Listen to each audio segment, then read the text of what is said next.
Have you ever walked into a room and instantly felt like everyone was watching you? You start thinking, am I standing weird?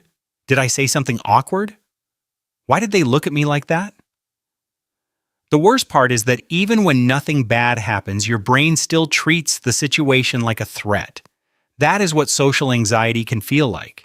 But the good news is that you do not have to become the loudest or most outgoing person in the room to feel more confident. Sometimes the most helpful changes are small, quiet habits that teach your brain you are safer than you feel. One of the first things that can help with social anxiety is to stop trying so hard to act normal.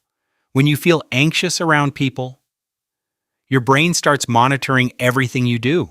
You might focus on your hands, your voice, your posture, your eye contact, or even the way you laugh.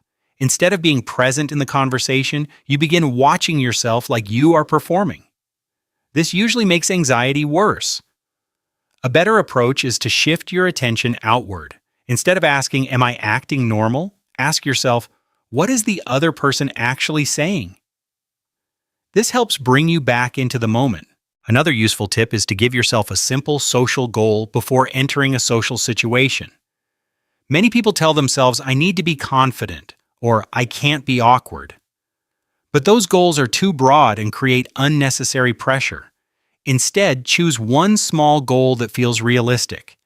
You might decide to ask one person how their day is going, stay at an event for 20 minutes, or make one comment during a conversation. Small goals give your mind something clear to focus on. Each time you complete one, you build evidence that you can handle social situations. It is also important not to fight the anxiety. Many people wait until they feel calm before they talk to someone, attend an event, or speak up. The problem is that waiting for anxiety to disappear can keep you stuck.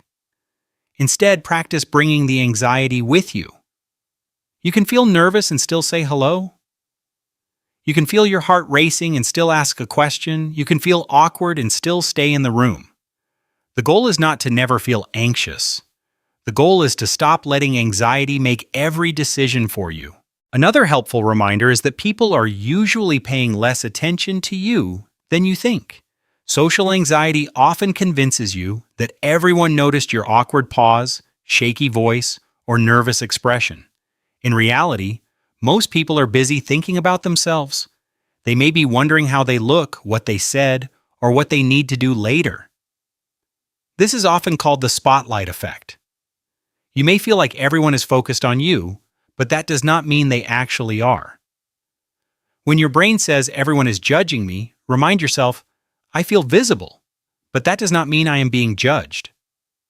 Preparing a few conversation lifelines can also make social situations feel easier. A lot of anxiety comes from the fear of blanking out or not knowing what to say. Having a few simple questions ready can help. For example, you can ask, what have you been up to lately? How did you get into that? Or, what has been the best part of your week? These questions are not meant to make you sound fake. They are there to support you when your mind feels stuck. Once the conversation starts moving, you may find that you do not need them as much. Another major part of social anxiety happens after the social situation is over. Many people replay everything they said and did, looking for mistakes. They think, why did I say that? Or, they probably thought I was weird. But replaying a situation over and over usually does not help you improve. It often trains your brain to fear the next interaction even more. Instead, after a social situation, ask yourself 3 better questions. What went okay? What did I do that was brave? What is one thing I can learn without attacking myself? This allows you to grow without being cruel to yourself. Confidence is also something that usually comes after action, not before it. Many people believe they need to feel confident before they do something social, but confidence often develops because you take action while feeling nervous. When you speak up once, your brain learns that it was not as dangerous as it seemed. When you go to an event, your brain learns that you survived it. When you make a small mistake and nothing terrible happens, your brain learns that mistakes are not the end of the world. This is why small steps matter so much. Most importantly, social anxiety is not a personality flaw. It does not mean you are boring, weak, or bad with people.